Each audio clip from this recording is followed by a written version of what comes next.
Judge Barry G. Williams on Monday morning said that he would issue his ruling in the trial of Officer Caesar Goodson on Thursday morning at 10 a.m.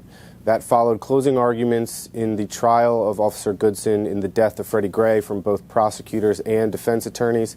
Prosecutors repeated their allegations that Officer Goodson disregarded Freddie Gray's well-being by not placing him in a seatbelt and by not calling for a medic when Mr. Gray asked for one.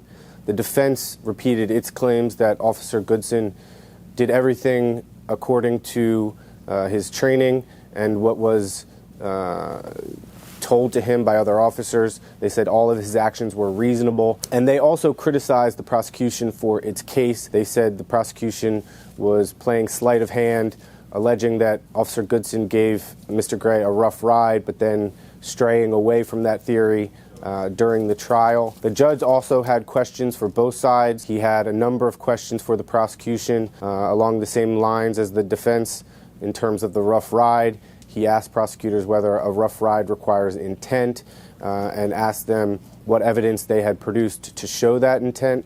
Prosecutors said it was a collection of a variety of things, including the failure to seatbelt and including one point in the ride in which they allege Officer Goodson rolled through a stop sign without stopping and took a wide turn. The decision from the judge in this bench trial, again, will come on Thursday morning at 10 a.m. And you can find more information at baltimoresun.com.